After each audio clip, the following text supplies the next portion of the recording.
Welcome to the Over the Hump Podcast, your gateway to the world of the iconic Brahman breed of cattle. At BRC Ranch, our passion for Brahman cattle runs deep. Join us as we delve into the heart of this extraordinary breed, unveiling its rich history, exploring industry trends, and sharing captivating stories that define the American Brahman. BRC Ranch stands as the pinnacle of Brahman excellence in America, boasting a decade-long legacy of champions and housing the finest Brahman bulls worldwide. It's not just about cattle, it's about a legacy that reverberates across ranches and hearts. Brought to you by BRC Ranch, where the Brahman legacy thrives and stories are woven into the very fabric of ranching. This is Over the Hump. And now your hosts, Brendan Cottrell, Rachel Cottrell, and Keaton Dodd.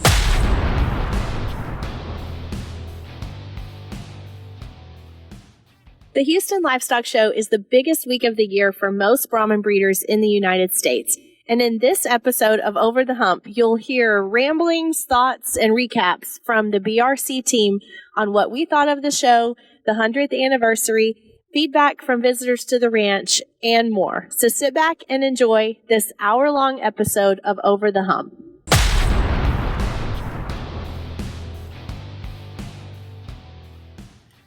We want to welcome everybody back to the Over the Hump podcast. I'm your host, Keaton Dodd. With me, as always, is Brandon and Rachel Cottrell.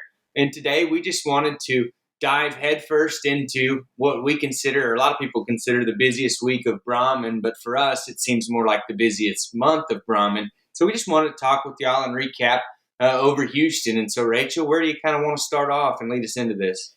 Well, like you said, we really started 2 week. Well, this is really a 3 to 4 week deal really for us. Is. By the time you consider, we started having visitors come into the ranch the week before we actually move into the show. Then we're at the show for a week.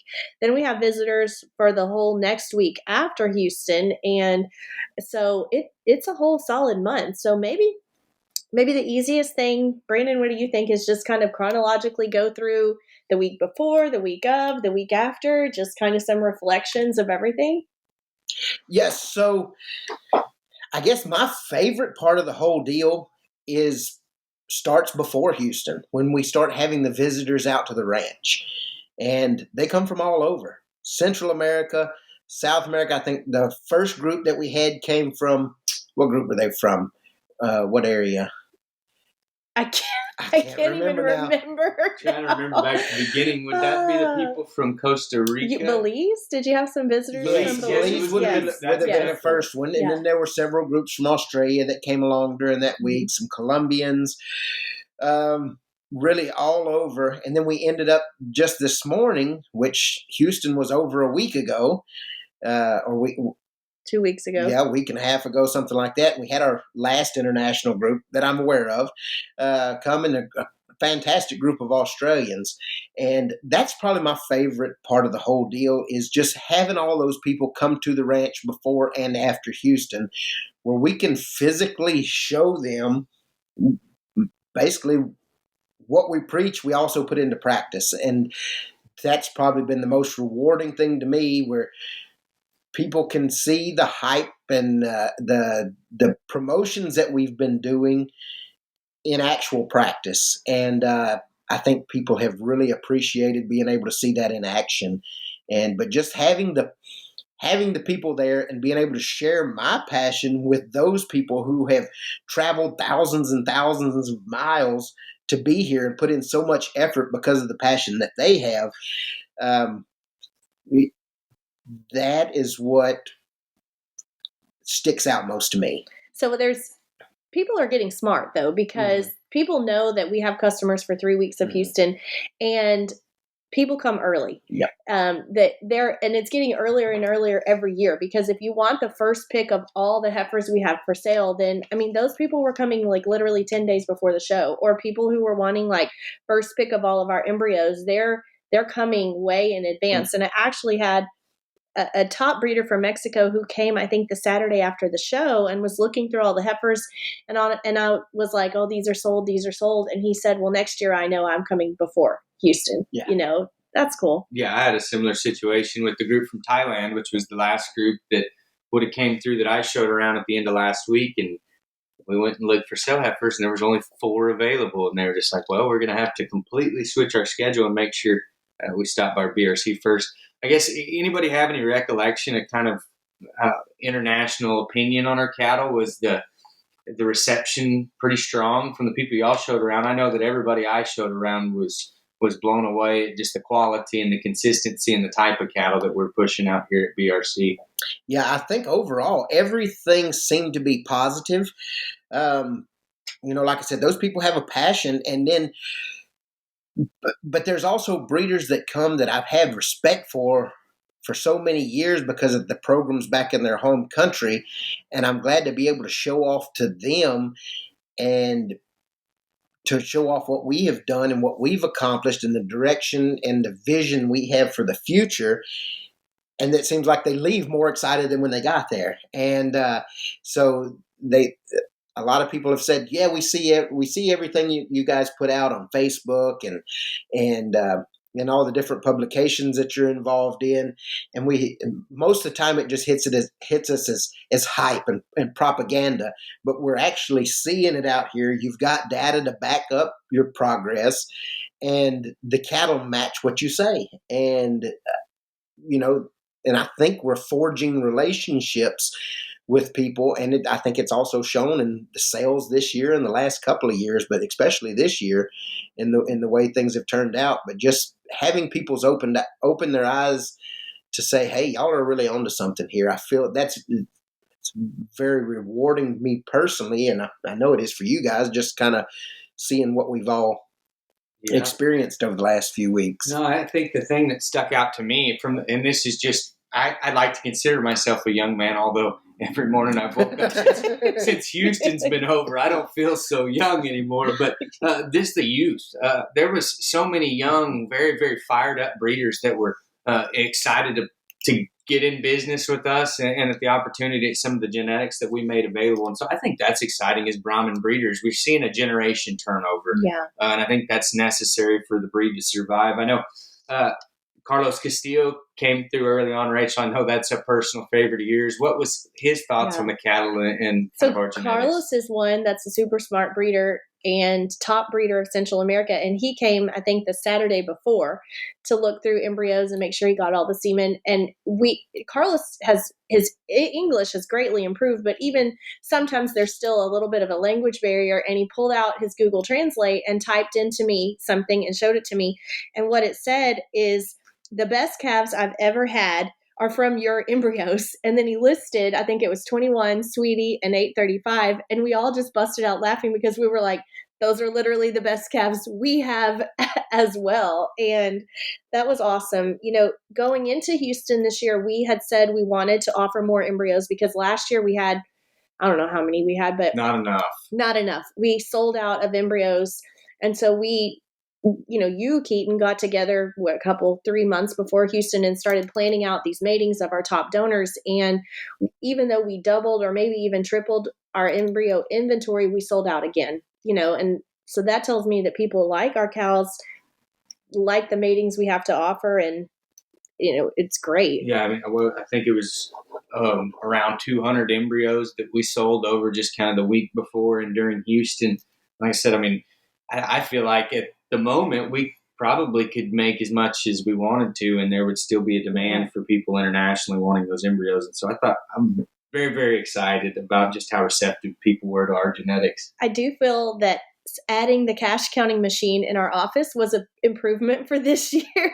We have a cash counting machine at our main office, but we moved it out to the ranch and just had it in there because we're all country people, and if you've ever seen Brandon try to count cash, he lays it out on the table in stacks of 20s, and that is not the way to play it cool.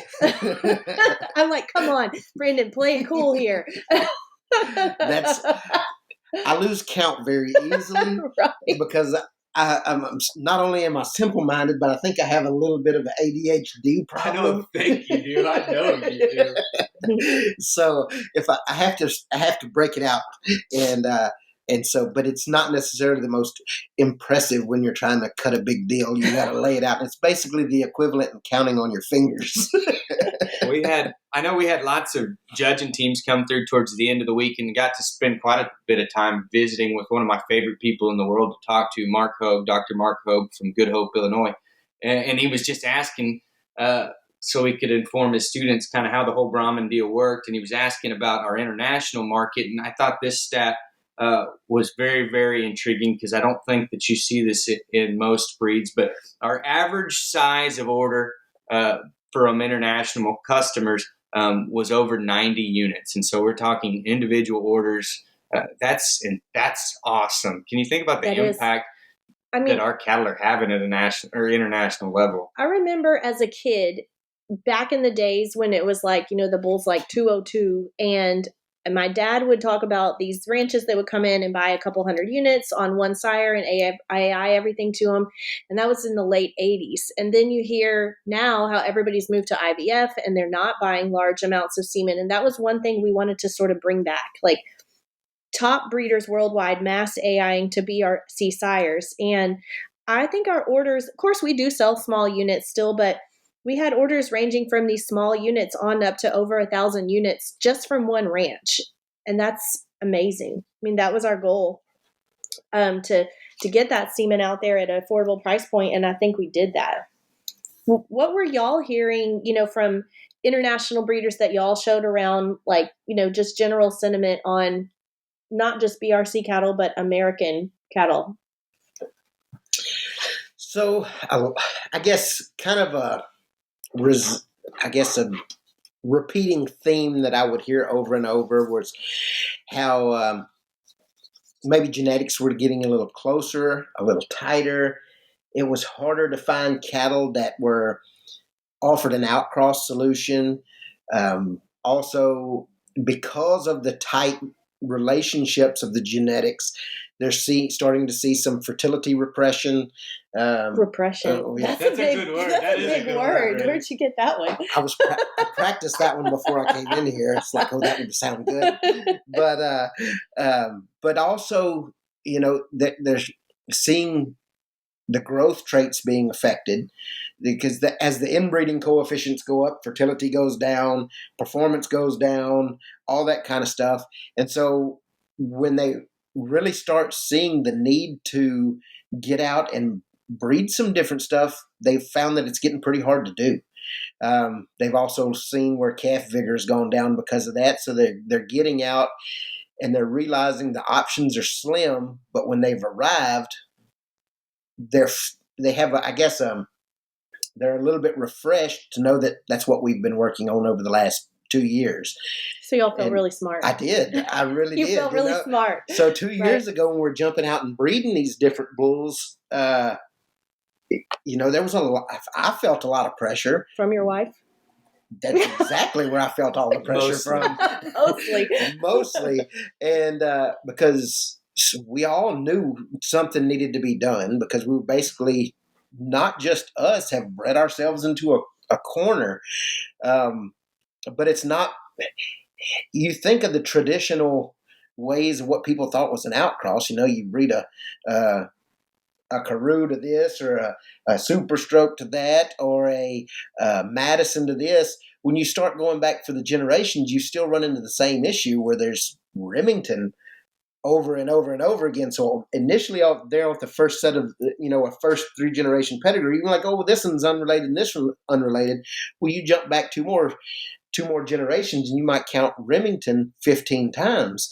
Now, Remington's a wonderful bull and had a huge impact, but those genetics that are popular are actually very tight. So jumping out and using bulls like 37 with a 7 from the Sartwell family, bulls like the Parton bulls that we've used, 584 over 1 and 119 over 1, and then even on the cow side, finding some different cows and bringing in, whether it's from Tip family or Sartwells, Salinas, that we've been bringing over the years, and the difference in genetics. I feel like we've opened things up enough where we could almost run for another 20 years and be on the safe side of things, of not getting too close, and being able to keep some refreshed genetics there. And but I feel like we're at a point now within the breed as a whole where some more of that needs to happen. And how we're going to open it up even wider, I'm not even sure, but I think it needs to be on people's minds. But I think it's kind of refreshed some people to get here and see what we're doing, see that the quality of the cattle, although different genetically, are still, there's a lot of quality there. And not just quality in the cattle themselves, but quality across the board in terms of improved growth traits, moderation of frame, lots of muscle, lots of bone, improved carcass traits, and then convenience traits like calf vigor and stuff. So I want to toss this one over to our director of genetics, Keaton Dodd, because we had 4 bulls in our show string this year, maybe more, but 4 or 5 bulls that are very genetically diverse, which makes you guys look like geniuses, because you're directing the genetics. But talk about that, because it is cool. And like Brandon said, it shows what we can do within our herd. When we reached out and started this project of trying to add just a little bit of genetic diversity in our herd of cattle, realizing that there was issues coming up from those cattle just maybe getting a little tight pedigreed. I think the first probably bull that we would consider to be somewhat of an outcross would be a sire of the 230 bull that we've got in our show string. Mm-hmm. That'd be the Raider bull that we gathered from the Tip family. And I thought he did a fantastic job. He's still working at the ranch and doing a good job, but that bull is my favorite Raider progeny that we've had thus far, and maybe one of the more popular bulls that we've had amongst visitors. And so I think that bull alone is proof that you can use outcross genetics and not take a step back, and honestly, in some instances, take a step forward. I think from there, we used the 37/7 bull we partnered with her. We sold some semen for the Sartwell family and got to use that bull across a good set of our cows. And I think we've got probably 15 to 20 keeper heifers out of that group keeper heifers out of that group that we're getting to use kind of in our own herd. And we're really excited to see what they offer. And then I thought the big ticket item as far as genetic diversity would be the Johnny football bull. Johnny Brahman. Or Golly. Everybody. Easy, Aggie. Yeah. The Aggie came out in me, the Johnny Brahman bull. And when we talk about what that bull offers from a pedigree standpoint, you get a complete outcross on the paternal side, and then a strong matriarch female on the maternal side. And then we heard about it in Jimmy's episode. I do think there's a such thing as inbreed hybrid vigor, and that bull was so different genetically from what we had that we saw a spike in performance. Johnny Brahman is an absolute performance scale smasher, and you wouldn't think it necessarily from half of his pedigree, but we saw a big spike in performance. Those females have appeared to be very, very efficient. We're very proud of the set of cattle that we got out of that mating, but Johnny is, I think he's a pivotal point in Brahman moving forward. And I think a lot of people are really excited for the opportunity to use him. But, just the spike in performance in terms of pounds and grow was a byproduct. And that was unanticipated, because going into that, we were just looking at maternal traits, moderating frame, and things like that, because the bull that we use, 584/1, like 2 generations deep on both sides of his pedigree, he's backed by maternal merit cows with great udders that milked and just had some natural, actual performance and production and fertility traits that we were looking for. But then when we crossed those unrelated lines back on our cows, everything else was just like gravy on top. And so we got out of that mating. We've got Johnny Brahman, we've got Gussied Up, we've got Smoke Show, and there's about 5 other full sisters that we retained back in our herd for replacements, and every one of them are fantastic in terms of soundness of structure, completeness in design, and just the gentlest calves you've ever seen because, frankly, they're probably too gentle. They're pests. During the judging workout, there were a lot of T-shirts that got chewed on. And I thought watching those kids interact with our Brahman cattle during the judging workout was maybe one of the most satisfying things of the whole week, because they loved them and the cattle loved it and enjoyed it. But I think that's just a testament to the disposition of those cattle. So when one of the Colombian groups was there, and it was my friend Victor Leon, young Victor. Well, both of them are my friends, but I was talking with young Victor, and I was just making conversation, and I asked him, so what American bulls are y'all using a lot in Colombia? And he replied that they really were not using a lot of American bulls currently in Colombia. And then me, without missing a beat, I said, oh, well, that's why all the Colombian cattle are really slipping a lot right now. And then he looked at me like in complete shock. And then I started laughing and I was like, no, I'm just kidding. Just kidding. But I thought that was an interesting sentiment that he shared.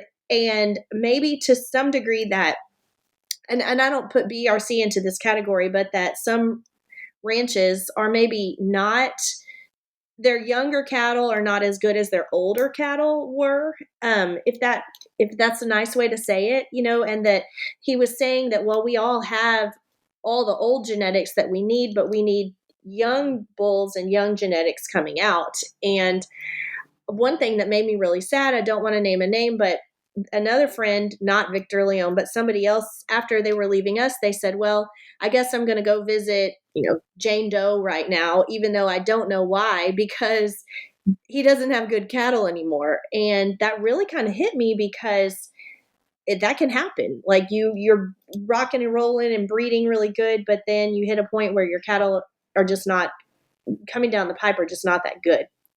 You've got to what happens there?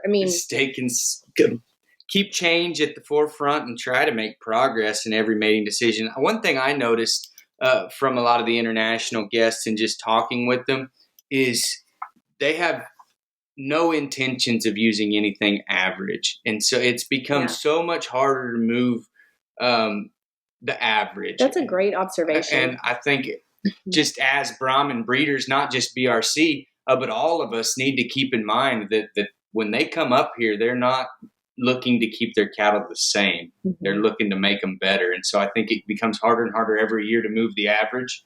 And so it keeps you kind of driven to keep making the cattle better. I don't know. Have you noticed that, Brandon? Yeah, but it also has to do with the investment cost just to get the cattle back home. So sometimes the shipment cost and the testing cost just to get the cattle home might be more than the actual purchase price. So why settle for less when you go straight to the top? And that's what they're always looking for in the top in every area, and try to find the most balanced ones that they can find of animals that would go back and actually benefit their program. We talked about before cattle that are improvers, cattle that are maintainers, and cattle that are basically detract from your herd. And so they definitely don't want the ones that detract from a herd because they want to keep moving forward. And it's not worth anything to them for cattle that maintain the status quo of their herd. Well, so they've got to have the breed changers and the improvers to make the investment worthwhile. And I also think they're looking for cattle out of good cows because they can produce all the noble offspring they want because they can buy semen on any bull in in America, so they can mate that to their own cows. But when they come here, I do think that the bulls that are sired by our best cows, and then the heifers we sell that are by prolific cows, are something that catches their eye.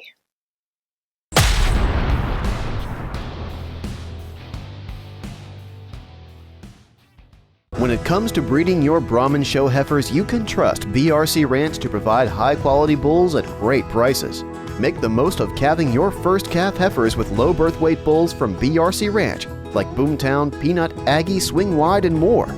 All priced from $50 to $100 per straw. We even offer sexed semen to help you produce your next show heifer. Go online to shopbrcottrere.com to order online, or check out our semen sales at Bovine Elite. BRC Ranch is your top choice for great Brahman semen in the United States and around the world. Moving into the show? Yeah, I guess. That was like a lot about, I know, and we haven't even got to the show yet. Well, I guess to start, the thing that kind of stands out to me initially is the 100-year anniversary and how that affected the show. Mm-hmm. What were y'all thoughts on the party? I didn't get to attend, but just in general, your thoughts on 100 years of Brahman and the reception. I definitely feel like it drew a crowd to Houston. I mean, our visitors, the number of visitors that came to our ranch, I think we were up over like 30 groups compared to last year. Yeah. So it definitely drew the crowd. And the party was very nicely done, very well done. I mean, we had bought 2 tables for ourselves and our customers, and then we shared a table with the Sartwells.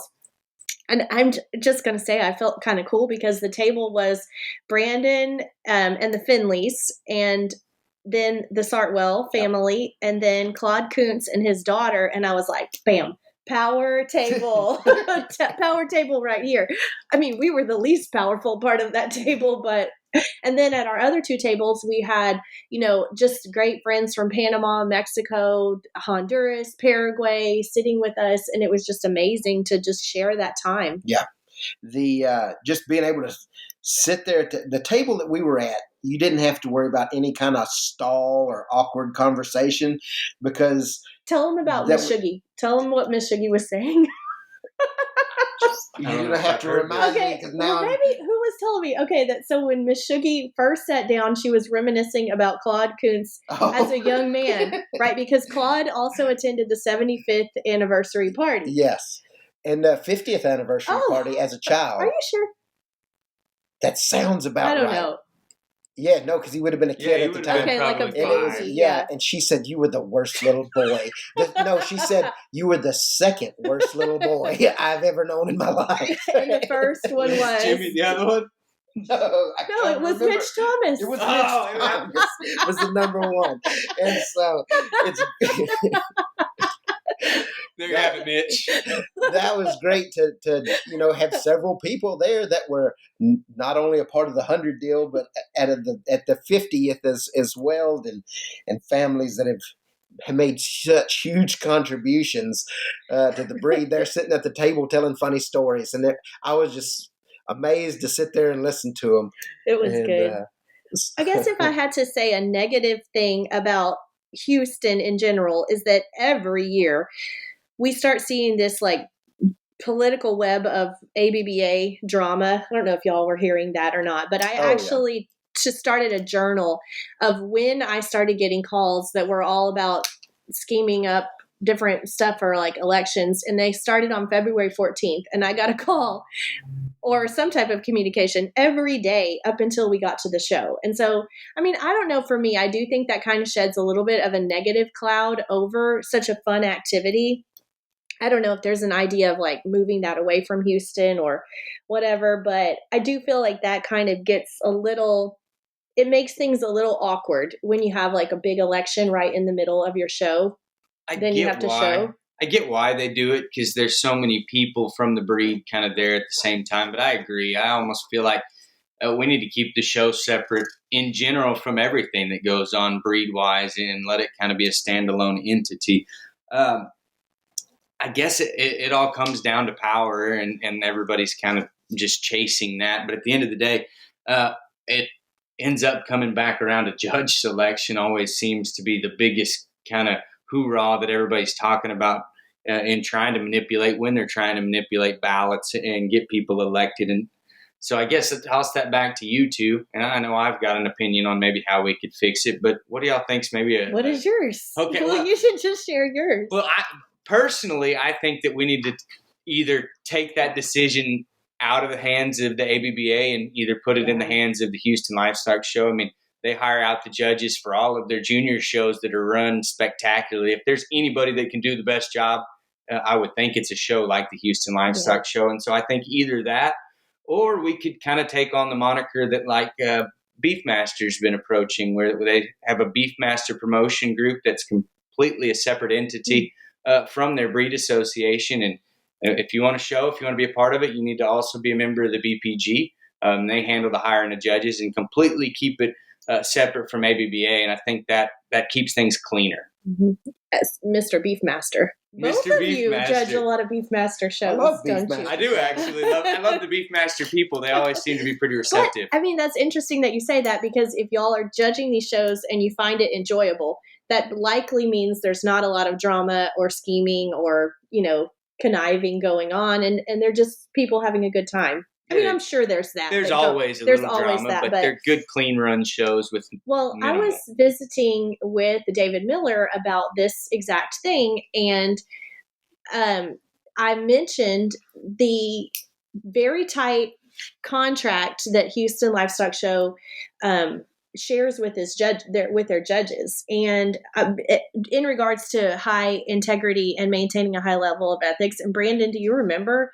I mean, you judged it a couple of years ago, and when you had that contract, it was very detailed. Very detailed, and there was a lot of pressure there to make sure that you didn't cross certain lines and all that kind of stuff, whether it be intentional or not. I mean, I think one of the things was that you would avoid social media use, right? You couldn't wear like an Apple Watch. Or I thought that was one that was like you couldn't wear an Apple Watch because I guess, somebody could text you and you could see it right there on your watch or something like that. Yep. I had a watch on where I could try to keep up with time, and I tried to make sure I was running at a good schedule, make sure I didn't. I was telling the guys the other day, during Houston, I would catch myself when I'd get into a class of really good calves, and there'd be a bunch of them. I'd just find myself out strolling amongst the cattle and not really admiring the cattle. Do more admiring versus evaluating, and then it would hit me, hey, I got to get on the roll, and then you could probably see me when I get into one of those motions. I might have my hands in my pockets and just strolling like a walk in the park. But then it would hit me. I've got to get rolling, and I'd like immediately change gears. And so, but having that clock of that watch on, it really helped out of keeping time and trying to make sure I was moving in an acceptable pace. But heck, they might have even sent somebody to the bathrooms with you when you went to the restroom. Oh yeah, stuff like that. Yeah. I mean, they watched me pretty close. They should, because just at the national show this year, we observed people lurking around the bathrooms trying to talk to the judge. So that's a thing. Like trying to catch the judge in the bathroom is a thing that you have just to for the enjoy. Folks listening, that's not a good place to have any of those conversations. No, I'm the kind of guy I want to have when I walk through the thresh-hold of the bathroom. Do we really want to talk about zero conversation? That's this just in general, or when you're judging? Yeah. So this wagon has gotten off the tracks a little bit. So normally I try to be a very personable person and talk to anybody, but when I cross the threshold of that bathroom, we're in a different world, and I just don't assume there's. Well, no, what we were saying is I do think that Houston or these large major shows are perfectly capable of selecting and vetting judges that can meet the quality, that is needed. I agree. But when it comes down to it, when you start thinking about the drama because of ABBA politics, over the last few years, we've kind of drawn ourselves away from that. And it's almost, what do you call those people who go through some kind of trauma and they put it in the back of their mind and they don't bring it up? What do they call it? I don't know, Mr. Big Word person. Mental repression or something like that. What is it? Yeah, it's like comes back. That's kind of the way I view it, the way I like it. Is that the same word you use for fertility? Yes, regression. Regression. Okay. Yeah. I think you said repression twice, but we'll go with it. Maybe. Yeah, I know. It's like a trauma block. Anyway. Yeah, so people, there were times where people would come up to me and say, hey, what do you think about this? What do you think about that? I just kind of immediately change the subject because I'd rather not think about it. I do think that the board that is elected is good, and we have some really hard workers, that are out there, and cautiously optimistic. I'm optimistic going forward about the group that they've selected. So let's move into the actual show, which, we're not going to rehash all the show because we don't want to say anything negative or critical, but what did y'all think about the length of the show? Because we moved to a 3-day show this year, which was something new and different. What did y'all think about that? I think the show is entirely too long. We showed females for 3 days. Yeah, we did. Literally, and we didn't even have anything in the first division. No. It got to the point where we had customers that were sitting in the stands waiting for their partnership cattle to show, and you almost felt like you were making excuses, trying hey, it's coming, guys, I promise. And you just got to think about that. And then we're trying to keep international customers' attention. And if we're running this show till 9, 10, 11 p.m., it's really hard to think that they're going to stick around and watch all of that. Well, many people that came to the ranch said they didn't even know we had Reserve Champion Bull because they had left by that time. And for the first time in my entire adult life of marketing semen, I did not have a single order after the completion of the bull show. And normally people stay in the stands, they watch till the grand drive, and then when the show is over, they come back to the booths, and that's when they place their semen orders. But this year, I think it was so late, people had already left or they were going home. I think that's a problem too. We're going to spend the money to haul these cattle to the show for the purpose of people seeing them and getting eyes on them. If the show runs so long that everybody leaves for the grand drive, then I think that's mission unaccomplished there. Well, just a different take on that. I think part of it has to do with the amount of cattle that were there. Yeah, most definitely. There was a bunch of cattle. Definitely not the judges' fault completely, or the ABBA's fault. There was a lot of cattle that were evaluated and gone through, and I think that's probably maybe it's a growing pain. I will say I love the group classes being on Wednesday. Yes, I would loved agree. that. I vote we do that every year. Yes, that was a very positive change. I would agree. And because you were able to put so much attention to that, not having to worry about the following heifer classes coming up. Mm-hmm. And so that was really fun. But really, what do you do to improve on that? If you have so many cattle in such a tight space, I think with the command of that many people's attention, how do you manage that? I don't know. I think it's a hard topic to venture towards, but I almost think we're getting to the point where we need to have some form of sifting that goes on, because I do think that there's cattle that, no offense to anybody, and I would never call anybody out by name for it, that it just don't need to be out there because they've got some form of a functional flaw.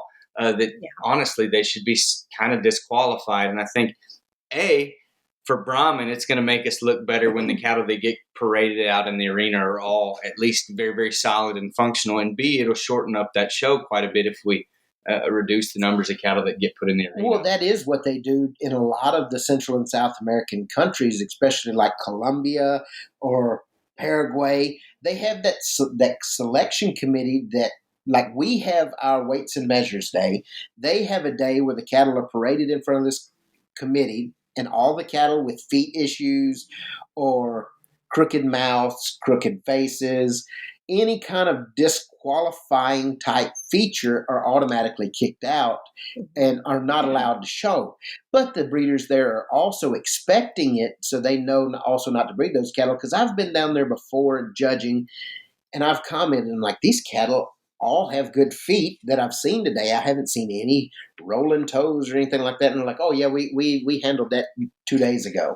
Where if they're over a certain limit in a certain area, whether it's a sheath or color or anything that may be mouth that might be potentially bad, they just go ahead and sift those out of the way where the judge doesn't even have to worry about it.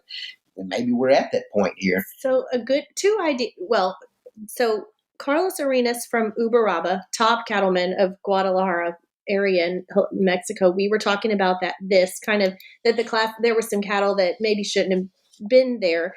And he said this quote that was, "You are your cattle's first judge, and you have to set parameters of what cattle you think are worthy of going to the show," which we do that. I mean, anybody who walks into our barn, they'll just hear us ripping apart, a class winner, but you have to, because you've got to know what you are bringing and what you want as a reflection of your program. I don't know how anybody could, in good faith, honestly say that it's a bad idea to get those cattle out of the population. Yeah. I mean, if you're against kind of having a sifting process, I think you maybe need to take a look in the mirror and kind of check the product that you're producing. Another idea I had is to limit the number. I don't know. I mean, in the junior show, you're limited to 1 head per calf because the numbers are so limit it to 10 bulls and 10 heifers per ranch. That wouldn't hurt a small breeder. A small breeder could still bring, that's 20 head or, something like that. That could be an idea. Offer an upper limit or a ceiling like an that upper you could limit, bring. yeah. what did we took? We took 26 head. We'd have to trim a few. We before the show, we went through ourselves and we trimmed a few young cattle that we thought were not ready. Like Carla said, you're your first judge, and maybe that's an idea too. I don't know. But some of that also might come down to some people think it's strategy to bring so many, but then also lack of education of people knowing what a good one is. So they just bring everything and let the judge sort it out. So another sentiment of that is bringing your cattle to the show that you have for sale. They're not necessarily to show, but to be sold. And this reminded me of a conversation I had with Chris Shivers. We were talking about just how long the show was, and we were actually talking about how great our sales were. And Chris said, do you really think that you needed to be at the show to make those sales? And I was like, immediately, yes, we need to be at the show to make those sales. But then he said, do you need to be at the show or do you need to be walking them through the ring at the show? And I thought, well, that's kind of two different things. And that his sentiment was there's a huge benefit to being there at the show, but there's a lot of sales that are occurring in the stalls, like prior to the show, or maybe even after the show, and when you do take that animal in the ring, you, I guess, put yourself out there for open criticism or feedback, on an animal that you may have just sold. I'm totally for showing. Y'all know that. We're always going to bring our animals in the ring, but it was an interesting perspective. I do think, there's only three things that can happen when you walk an animal in the show. His value can stay the same, his value can go up, or his value can go down. Very profound. And so, I guess that's just the risk you inherit when you show them, and maybe that's a risk you eliminate when you are just there marketing your cattle kind of in the beds. But excuse me, I didn't mean to cough there, but I just thought about, that might be a part of the problem that I see in my whole perspective of the show ring, because in a show, it's one person's opinion that you're putting that much faith in that's going to positively or negatively affect the value of your animal. If you're passionate about a certain animal and the traits that they offer, and you know what they're worth to you to keep versus sell, and your buyers know what they're worth for them to be added to their programs, why would you put so much emphasis on what one person has to say? I don't think us as breeders do. Yeah. I think it's trying to educate the consumer. Or it's the social media hype that goes with. I'm not getting into that, but okay, I'm going to get really profound here. It's going to get good.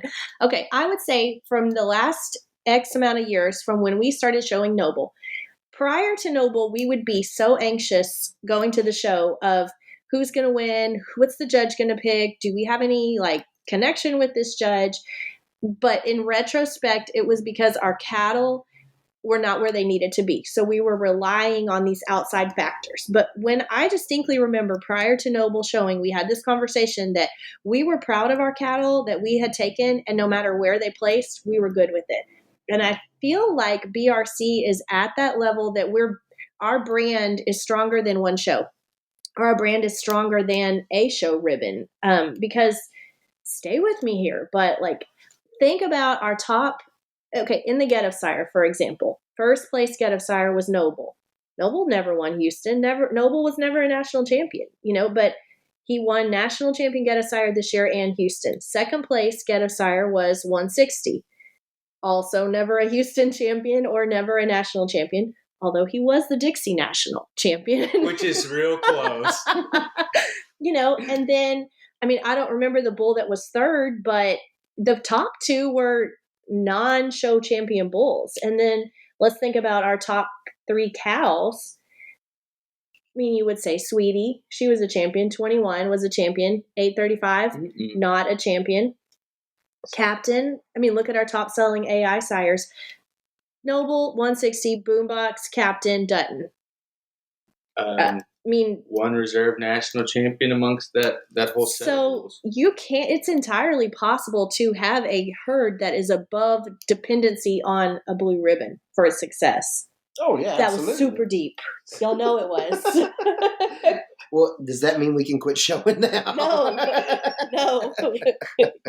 I was hoping that's where we were going to end up. And we can just eliminate that entire expense column from our profit loss sheet. I thought the show was, it was a lot of fun. Overall, I think we had a fantastic show. Sales to results. We had, when we stood together after it was over with and had all those trophies and banners and this and that, it was impressive. It was.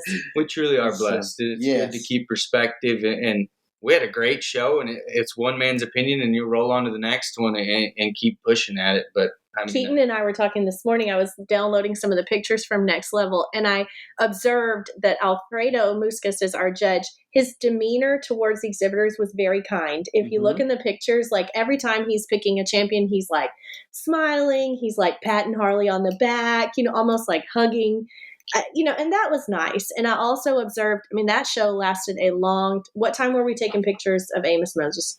11:30, close to midnight. Yeah. And there was a long line. I think we were like 40th in line, and we still had to drive home that night. And I mentioned to Alfredo that it was going to be a while till we could get our bull picture, and he said, "No, I will stay for every picture," and he did. And then that guy had been on his feet for 3 days this year, 36 hours. I don't know about y'all, but I judged a little show at Belton, and it took me like 2 days to recover from it.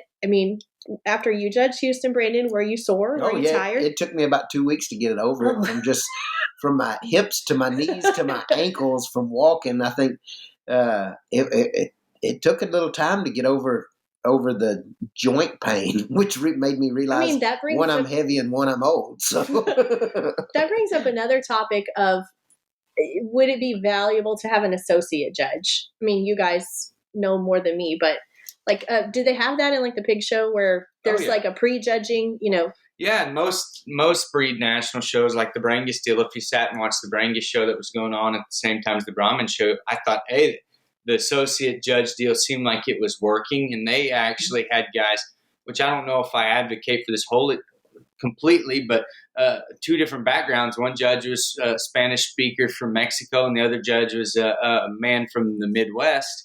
And so they had different perspectives, but they honestly ended up kind of landing on the right cattle at the end of the day because there was balance in their approach. But I would love, I know times where you're standing out in that arena lonely, wishing I could ask Brandon for a second opinion, or you had a buddy to bounce an idea off of. And I'm very confident, in my opinion, but I know that when you get out there, there's certainly some times where you wish you had a buddy to lean on, or just to kind of bounce ideas off of. You get into class of good ones, and just depends on where you want to just slightly put a little more emphasis here or there, and it's just weighing out those prerogatives on what you're trying to do.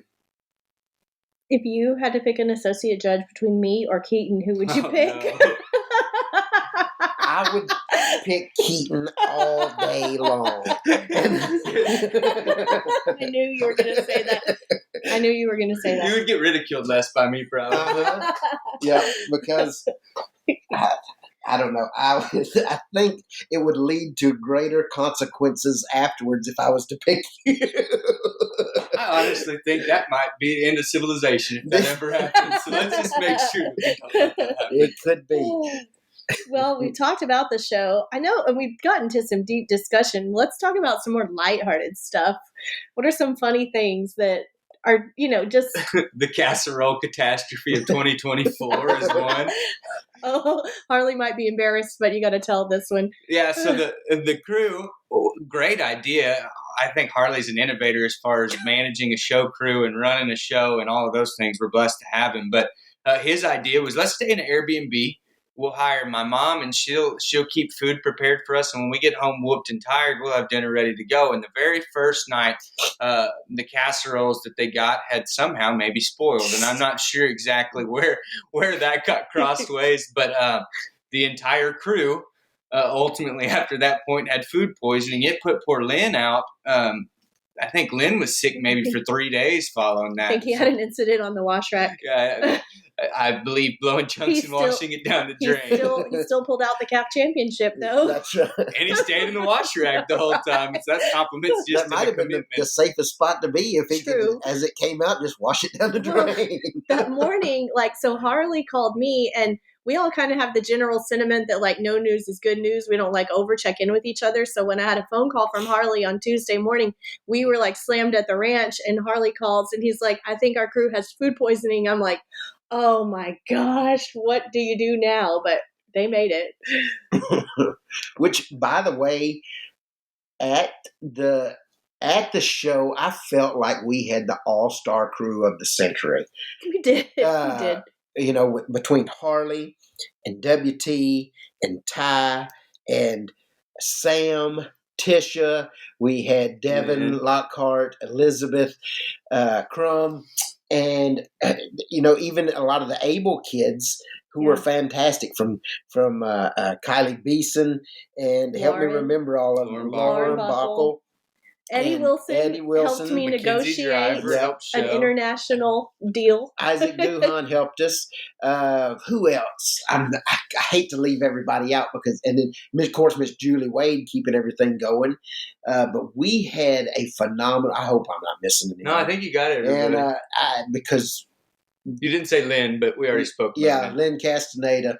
It was like the dream team. That was the first time I felt like I could comfortably go and watch the show and not have to worry about the cattle making it to the show ring or not. So you mentioned Harley's. Were you finished or did I interrupt? Yeah, I'm good. Yeah. You mentioned Harley's innovation as a leader, and I also heard a little rumblings that everybody at the show gets tired of each other. You're just irritated that there was a little bit of dissension amongst our show crew, of which Harley pulled them together and made them hug it out, right? Until he said, I'm not leaving until you guys hug each other. And then after that, no problem. That was awesome. Yeah, because, let's see, should I mention names? Yeah. Okay, so it was Ty and Sam, and it was while we weren't there, us three weren't there, that we were just reported to later of what happened. There was some kind of verbal disagreement, and there was a little arguing going on, and Harley came up as super leader and said, we're not going to have this. You guys are going to get along. He said, I want both of you to apologize to one another. We're not leaving this spot until you apologize to one another and hug it out. And so he physically made them hug and get over it. And I don't think there was a problem for the rest of the week. And Ty has been with us for nearly 2 years now. Yep. And Ty is amazing at the back of the stalls. He is the king of getting them full, getting them ready. He is just great. Yeah, I got two things that stand out to me from Houston. I know we've got lots of stories that we could get into.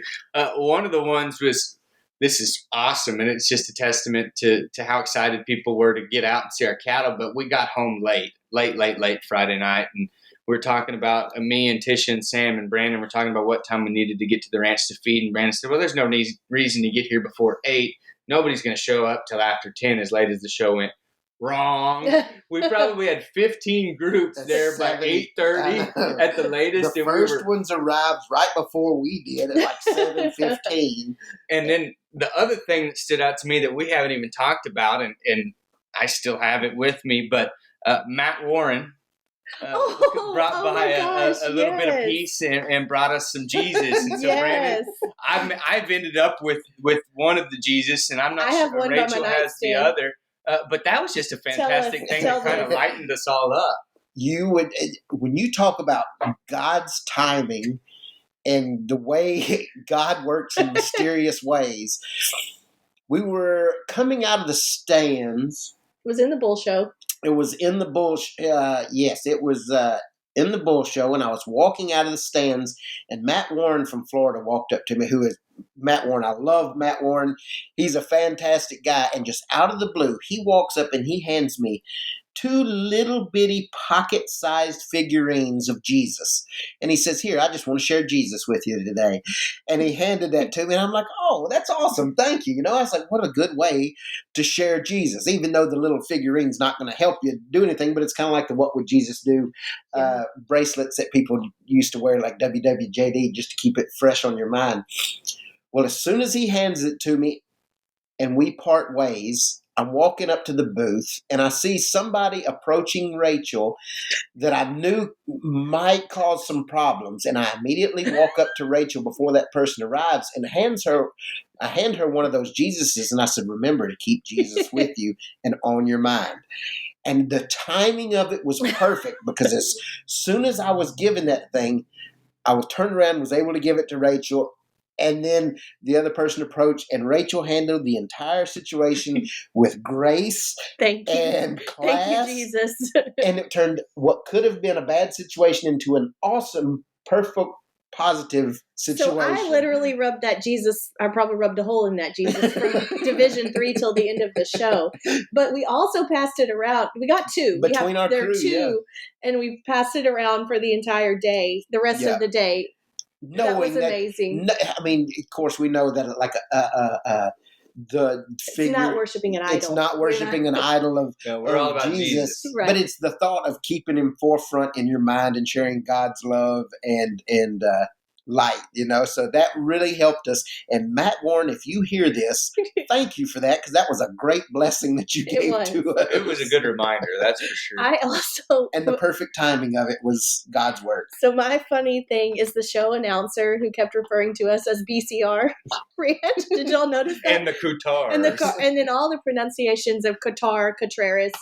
And all these people are like, why does he keep saying BCR Ranch? And I know Cotrer is a hard name to say, which is why we have segued into BRC Ranch rather than BR Cotrer, because everybody can say BRC, not everybody can say Cotrer. But I just visualized this meme in my head. Like there's a sports quote that says, like, work till your competitors become your idols, become your rivals. Yeah, your idol. And I was like, work till the Houston Livestock Show announcer can pronounce your last name. But the funny thing about that is we've known that gentleman for years, and he's a fantastic man. He's so nice and so compassionate, but he'll spend all day long saying BCR Ranch, and he'll spend all day long saying Class 1 by Brandon Couture. And 5 minutes after the show, he walks up and says, hey, Brandon Cotrer, how you doing? It's good to see the Cotrer family again, and pronounce it perfectly. It's a lot of pressure. I'm sure it's a lot of pressure. It's awesome, and he's a great guy, but it's just one thing that we laugh about and think it's funny. There's another quote, I think, that says, build a team so strong that your most newest employee could serve your biggest customer. I know where this is going.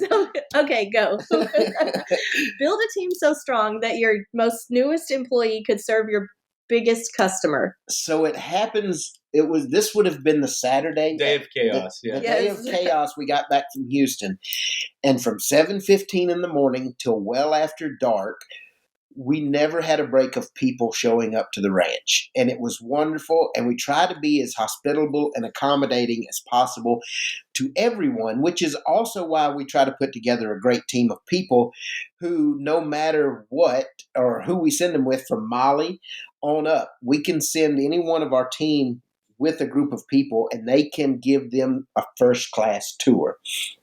Well, I remember everybody was with a group. And I was in the barn closing a deal with a group of people on some semen.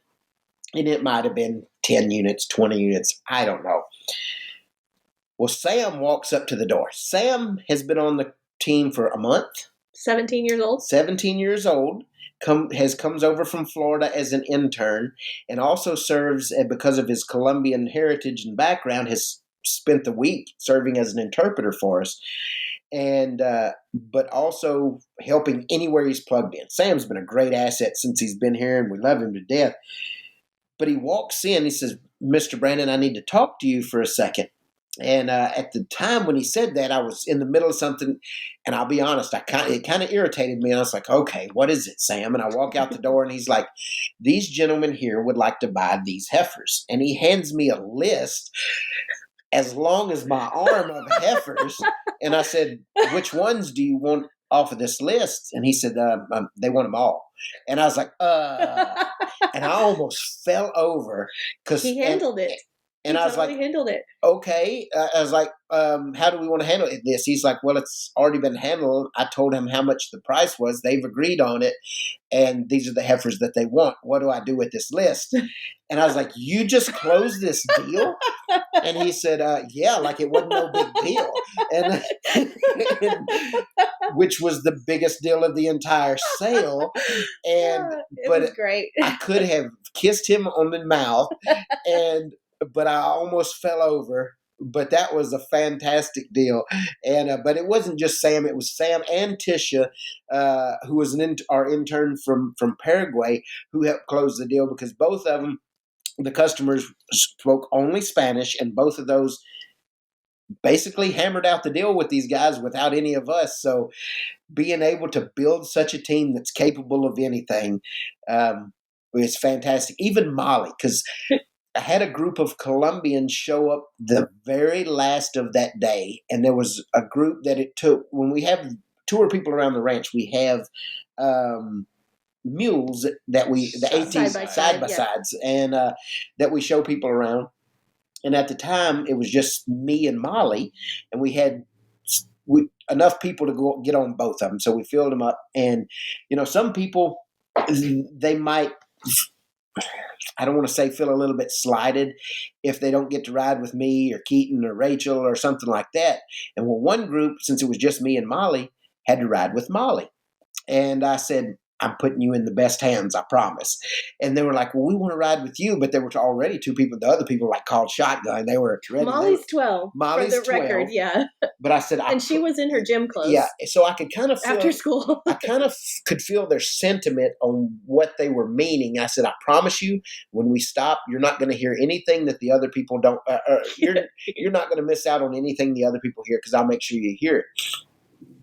Within 5 minutes of riding with Molly, they said, we'll just stick with Molly. She knows the cattle just as well as you. And that's a fact that I'm very proud of, because she is, I feel comfortable turning her loose and giving tours to the top breeders in the world and not being embarrassed. Well, she has. Yeah, I know. But I feel actually impressed. You'll be like, you're in for a treat, people, because Molly is about to school you guys on her knowledge of these Brahman cattle. And so it was some super proud dad moments going on.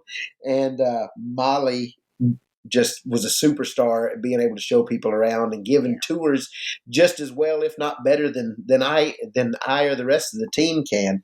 And then, even Annie, and she's got super hospitality skills. She always makes sure everybody has a drink or everybody has a cookie or this or that. That was another Annie favorite, was Annie's redecoration of the booth. She classed it up quite a bit with the bubble words and the little beagle. Barney the Beagle welcomes you to BRC. That was awesome. So from crew, family, everybody, I can't be any more proud than how everybody handled themselves at Houston and took care of customers.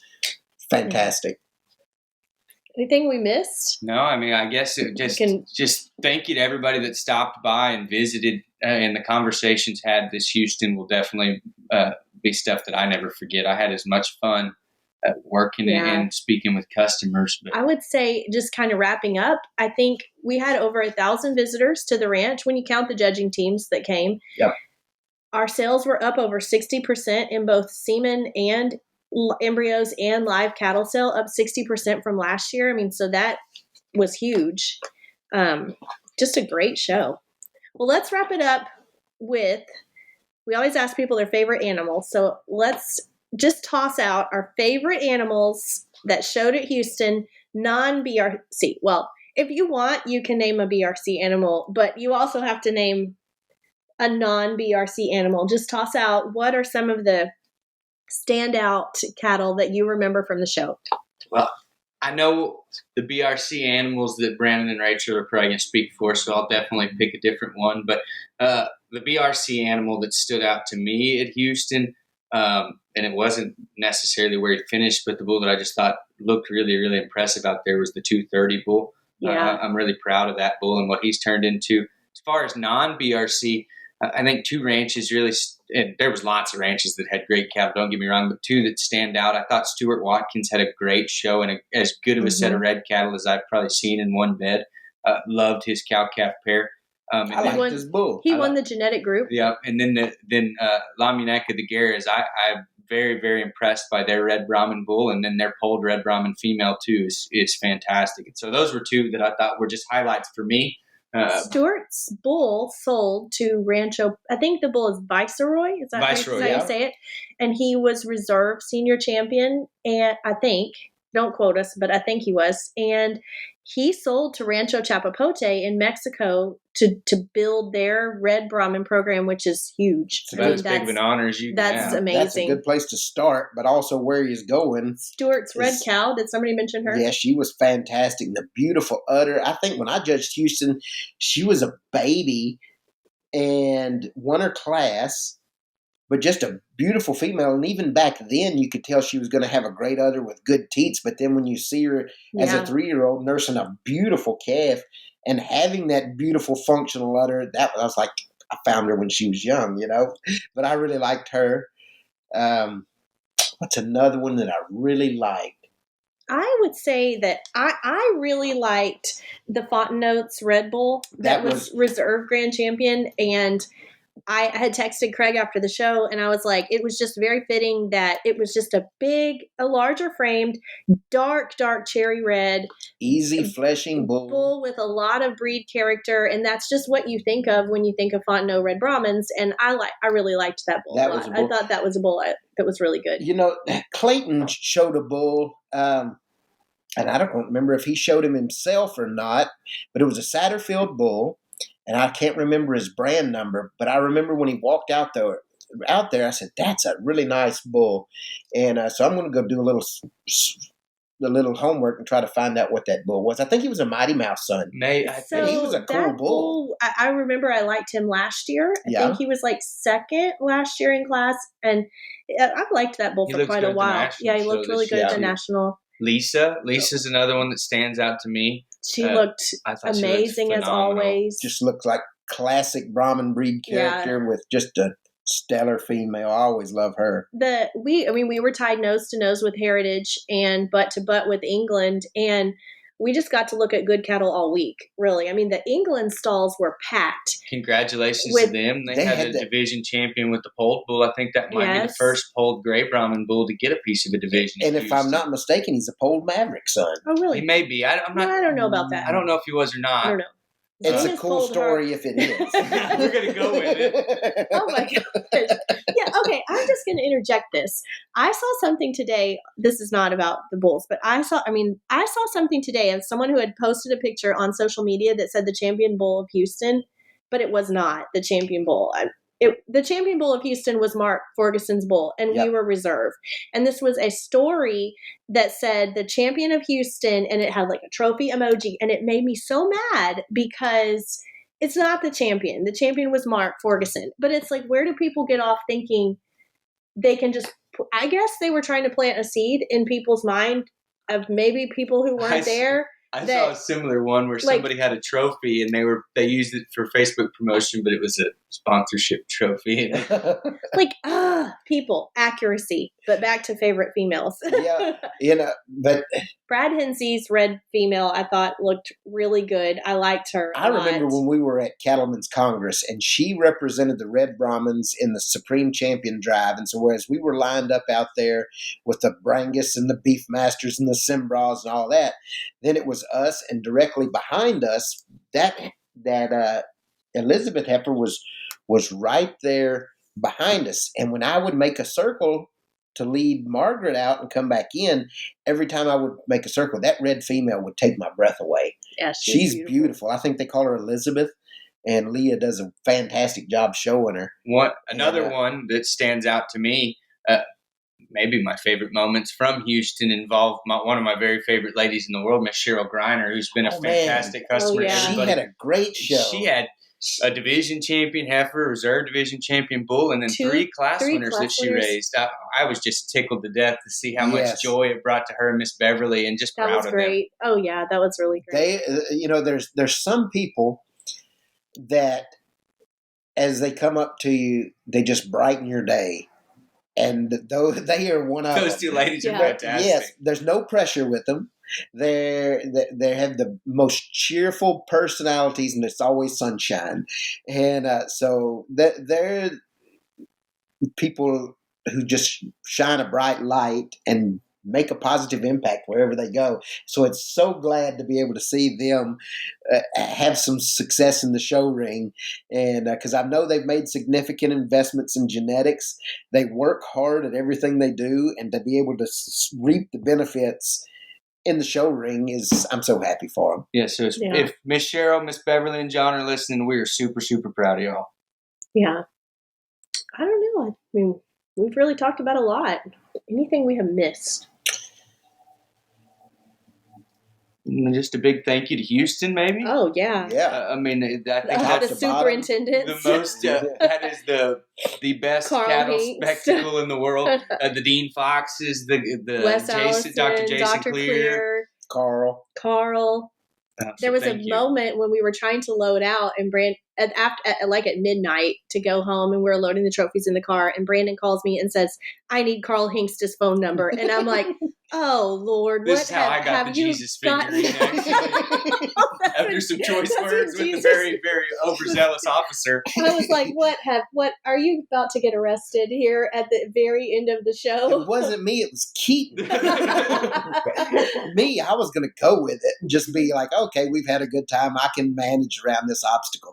The security guards would not let them in. Keaton wouldn't have it.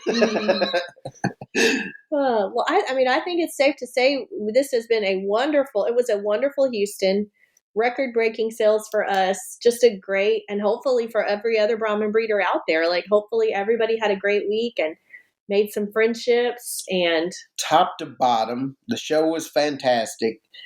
I felt the visitors out to the ranch was probably the best part for me. And being able to show people the fruits of our labor and especially people that have a passion for it and live it every day like we do. And to being able to see what we're doing in person and appreciate it, and not only appreciate it, but invest in it to bring it back and incorporate those things into our program. People were not just because we do well in shows and stuff like that, but they were interested from the every aspect of it, from fertility into production to the growth traits to the carcass traits. They wanted to know all about the beef program and how vertically integrated we are. And that was also the other cool thing, because once they left the ranch, they could go to the store and see it start to finish, from the calves being born all the way through the process to see them sold by the cut. So they got to see every aspect of our operation, from production to show as well as carcass, and then they could end up over there at the Brahman Museum. And, we didn't even talk about that, but that was great. So I think the people that came to this area were able to get a well-rounded, not only education, but also entertainment. Judd's Field Day, we didn't even talk about that. That was packed. There was standing room only. They probably could have set 100 more people at that field day. It was just packed. Yeah. Great. So it also makes you put into perspective, while commercial type sales here in the U.S. might be a little slow for Brahman right now, everywhere else in the world, it's as hot as it can be. Mm-hmm. And, you just kind of got to ride the troughs and the valleys and the peaks, and it'll all get there one way, come out in the wash one way or the other. Yeah. So. No. Now we have 11 and a half months until Houston 2025. That's absolutely Some right. people look for Christmas. Some people look for Houston. Well, once again, I think this is a good point to go ahead and wrap up. But to anybody who stopped by on the way to Houston or during Houston, the people that prayed with us, all the people involved to just make it all happen, we thank y'all so much. We hope to see y'all in May at our sale and on into the World Brahman Congress. But we'll go ahead and sign out. Yep. Now we're leaving Houston, going into the county fair, which might be a little more stressful, but we love our county fair. Thank you, guys. Thanks, guys.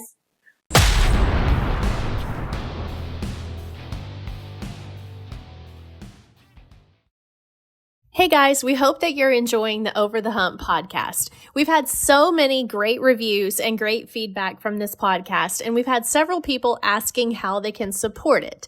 So we are proud to announce that we've created the Over the Hump fan club, where you can join and sign up on a yearly basis to help support this podcast and get some really cool merch as well. We have 3 different levels ranging from $40 a year to $250 a year. And at each level, you get some really cool different benefits and different free gifts. For example, at our Trailblazer level, you get a free copy of my really awesome Modern Brahman coffee table book, which is a 160-page coffee table book featuring the gorgeous photography of Carlos Guizora from Mexico, along with Brahman history written by me. And then our Supreme Stockman level, which is $250 a year, includes that plus free access to the Brahman Academy for 1 year. And at our Trailblazer and Supreme Stockman levels, you also get a discount to use in the BRC online store, which you can use for anything that's in the store, including semen, AI certificates, show cattle camp, event registrations, and more. So this is a really great opportunity, especially if you purchase a lot of semen or AI certificates from us. You can join the fan club and get some great discounts to use throughout the whole year. So if you like this podcast and want to help support it, you can sign up for the Over the Hump fan club at shopbrcutrer.com. That's shopbrcutrer.com. Thanks for listening, and we hope you are enjoying it. You've been listening to the Over the Hump podcast. Our passion is Brahman cattle, and it runs deep. And this show is about its rich history, industry trends, and stories that define the American Brahman.